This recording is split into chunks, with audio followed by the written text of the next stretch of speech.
Hello students, आज हम hornbill book में पोइट्री सेक्शन के सेकंड जो हमारी पोइम है द लेबरनम टॉप उसके बारे में पढ़ेंगे। उसके स्टेंजाज क्वेश्चन देखेंगे, शॉर्ट आंसर टाइप क्वेश्चन देखेंगे।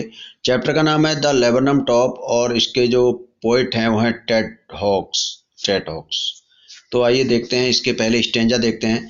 तो पहले मैं आपको छोटी सी समरी इसकी बता दूं। इसमें क्या है कि एक लेबरनम नाम का एक पेड़ है जिसको हिंदी में अमलतास बोला जाता है। अमलतास पीले रंग के इस पर फूल आते हैं और बहुत घनी पत्तियां होती हैं इस पर, तो इसको लेबरनम कहा गया। और इसकी जो पोइम है उसमें कहा बताया गया है कि एक अमलतास का पेड़ है, यानी कि एक लेबरनम का पेड़ है। उसके ऊपर टॉप पर एक जो है एक चिड़िया रहती है और वो आती है, उस पर बैठती है और उसके अंदर बहुत ज़्यादा शोर शराबा सुनाई देता है, बहुत सारी चिरपिंग करती है, बहुत ज़्यादा शोर शुरू हो जाता है जैसी चिड़िया आती है। फिर वो उसके जो पत्तियां होती हैं, जो लीव्स होती है, उसके अंदर चली जाती है अपने फैमिली के साथ में। और उसके अंदर एक प्रकार से ऐसे कि एक इंजन जैसा, जैसे कि रेल का इंजन शोर करता है, इस प्रकार से इंजन का सा शोर करता हो जाता है, यानी कि बहुत ज़्यादा शोर उसके अंदर हो जाता है चिड़िया के आने से। यानी कि पेड़ जो है सजीव हो उठता है, यानी लाइव हो उठता है। और तो उसमें बताया गया कि जो चिड़िया है वो अपने घर का इंजन है। इंजन मीन्स जो उसको चलाता है अपने घर के, अपने बच्चों को पालने पोसने के लिए उनके लिए खाना लेकर के आती है। और फिर उसके आते ही जो है चिड़िया के बच्चे जो है शोर शराबा शुरू कर देते हैं।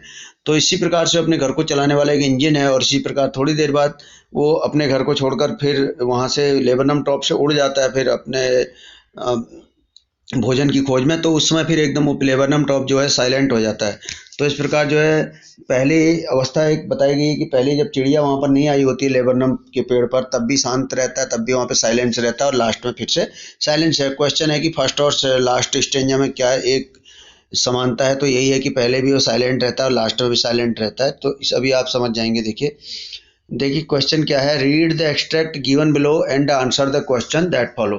तो क्या बताया गया कि एक्सट्रैक्ट को पढ़िए और नीचे आंसर दीजिए। देखिए क्या है पहला A number, it is the engine of her family. मैंने अभी बताया था कि इंजन माना गया है क्योंकि जो चिड़िया है उसके लिए ईट का यूज किया गया, छोटी जीव है।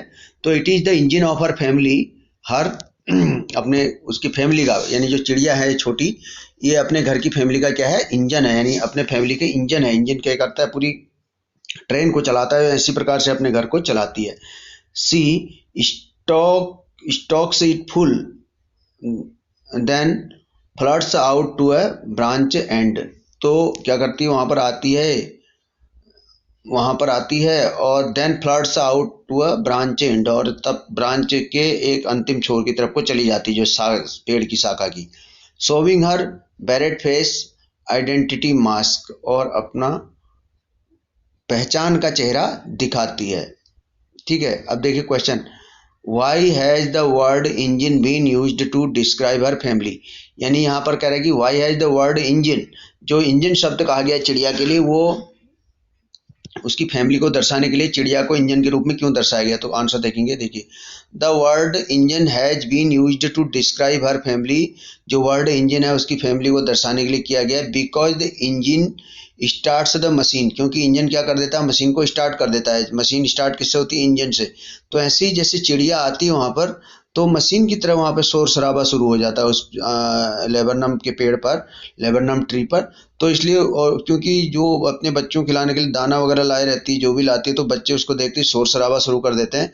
तो ये इसीलिए इंजन कहा गया कि उसके आते ही एकदम सुन वहाँ पर जो है शोर शराबा शुरू हो जाता है और उसके जाते ही फिर सन्नाटा छा जाता है, साइलेंस हो जाता है। तो इसीलिए the word engine has been used to describe her family because the engine starts machine, क्योंकि इंजन क्या करता है, मशीन को स्टार्ट करता है। लाइक वाइज मतलब होता है उसी तरह से, लाइक वाइज जो यंग वन से मतलब चिड़िया के बच्चों के लिए आ गया, छोटे छोटे।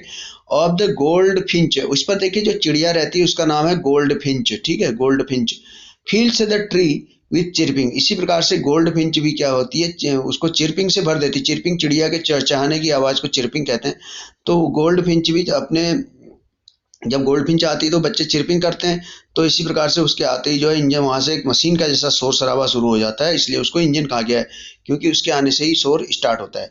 फ्लाइंग मूवमेंट एंड सिंगिंग, तो क्या कहा गया है कि feels the tree with chirping, flying movement and singing. और जब वो आती है तो वहाँ पर चिरपिंग शुरू हो जाती है, फ्लाइंग मूवमेंट यानी उड़ना शुरू हो जाता है, सोर्स हिलना डुलना शुरू हो जाता है और चिड़िया का गीत शुरू हो जाता है। सेकंड नंबर, अब देखिए सेकंड क्या है, how does the stroke the engine,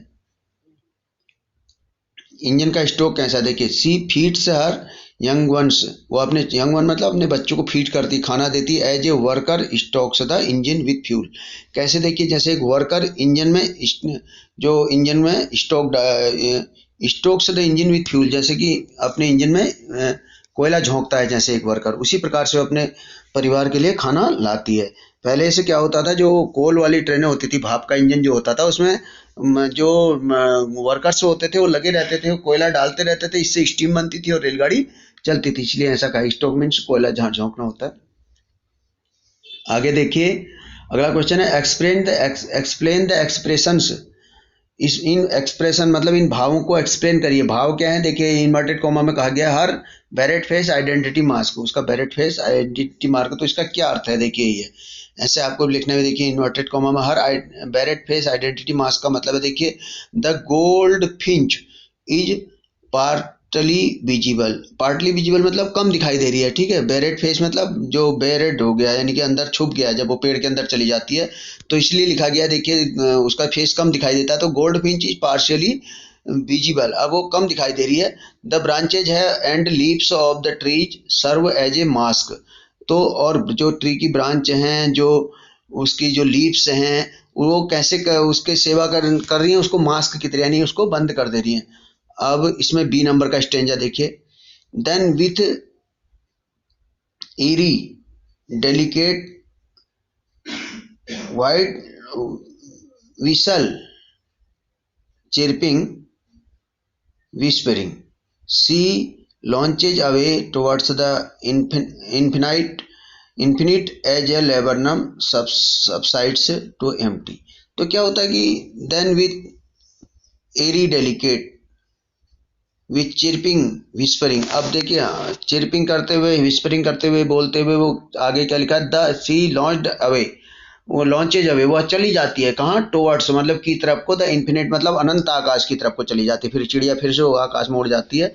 as the laburnum subsides to empty, और फिर लेबरनम कैसा हो जाता है, खाली हो जाता है, बिल्कुल शांत हो जाता है। अगला देखिए इसमें क्वेश्चन क्या डिपेंड आया है इस पर, how does the gold Finch fly away, तो गोल्ड फिंच कैसे उड़ जाती है, तो इसका आंसर है, देखिए क्या आंसर है इसका, इस पर देखते हैं बड़ा करके, देखिए गोल्ड फिंच कैसे उड़ती है, तो देखिए goldfinch flies away with strange and frightening skilful and soft sound, देखिए गोल्ड फिंच कैसे उड़ गई, उड़ जाती है विथ स्ट्रेंज बड़े अजीब ढंग से, एंड फ्राइटनिंग डरावने ढंग से, स्किलफुली मतलब दक्षता से कुशलता से, एंड सॉफ्ट साउंड और सॉफ्ट साउंड के साथ में उड़ जाती है।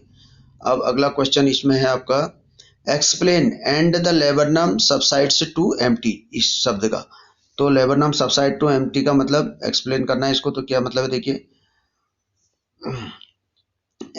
डबल आई नंबर देखिए, and the laburnum subside to empty का एक्सप्लेन करेंगे, देखिए the laburnum tree becomes quiet after the goldfinch flies away into the sky, तो देखिए शुरू में भी ये क्वाइट था, क्वाइट मीन्स होता है शांत, और इसके फ्लाइज, तो देखिए द लेबरनम ट्री बिकम्स माने हो जाता है, जो लेबरनम का पेड़ है हो जाता है क्वाइट आफ्टर, क्वाइट मीन शांत, QUIET क्वाइट मान शांत, after the goldfinch flies away into the sky, after माने बाद में, जब गोल्ड फिंच आसमान में उड़ जाती है तो उसके बाद से फिर से शांत हो जाता है जो लेबरनम ट्री है। तीसरा क्वेश्चन देखिए ऊपर ही यहीं पर, how does the stanza correspond to the first stanza of the poem, correspond मतलब एक जैसे हैं, यानी कि जो स्टेंजा फर्स्ट है मैंने पहले ही बताया था आपको, और लास्ट स्टेंजा एक जैसे क्या है, कैसे हैं, तो देखिए the last and the first stanza correspond to each other in the sense that the laburnum is silent and noise free and completely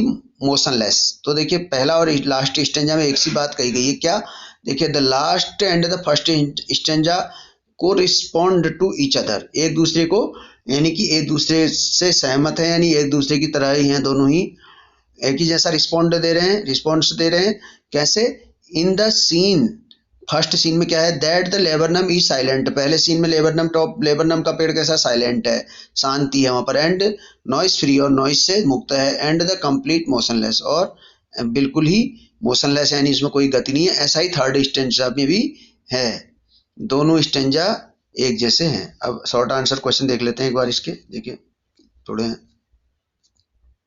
क्या लिखा answer 2 out of 3 question is not more than 30 words, यानी 3 question दिए होंगे आपको 2 करने हैं और 3 marks का एक है, 3 2 जा 6 नंबर आपको दिए जाते हैं मार्क्स जो है।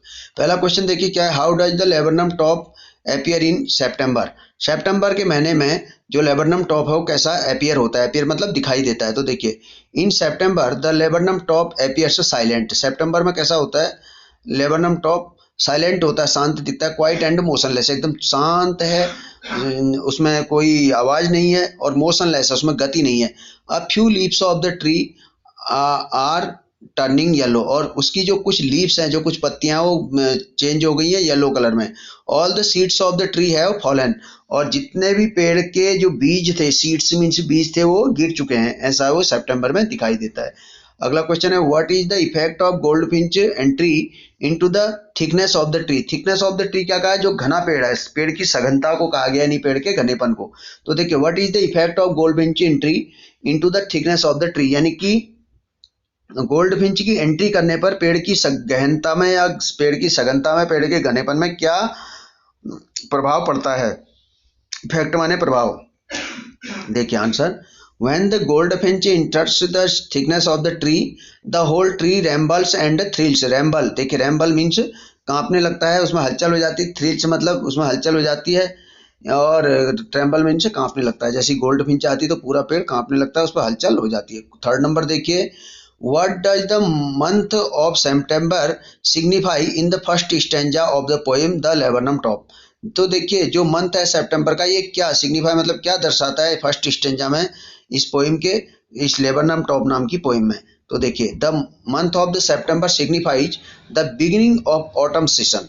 तो ये क्या दर्शाता है, सितंबर, मंथ ऑफ सितंबर ये दर्शाता है बिगिनिंग ऑफ ऑटम सीजन, यानी कि पत्तियां पीली हो गई। देखिए पेड़ की, जब पेड़ की पत्तियां पीली होती है तो ऑटम आते हैं, पतझड़ का मौसम को दर्शा रहा है। ठीक है, सेशन मीन्स सत्र या मौसम को, समय को। Of which effect is clearly seen on the leaves of the tree. तो विच इफेक्ट मतलब जिसका प्रभाव क्लियरली मतलब स्पष्ट रूप से देखा जा सकता है on the leaves of the tree, कहाँ पर, पेड़ों की पत्तियों में, यानी कि पेड़ की पत्तियां पीली हो गई, अब वो गिरने वाली, तो पत्ते गिरेंगे, झड़ेंगे, तो इसलिए इसको कहा गया पतझड़ का मौसम, नहीं ऑटम सीजन को दर्शा रहा है सितंबर। तो वीडियो आपके हेल्पफुल होगा ऐसा मानते हैं, इसको लाइक कीजिए, शेयर कीजिए, सब्सक्राइब कीजिए और अपने दोस्तों तक भी पहुंचाइए, सभी लोग इसका लाभ उठाएं।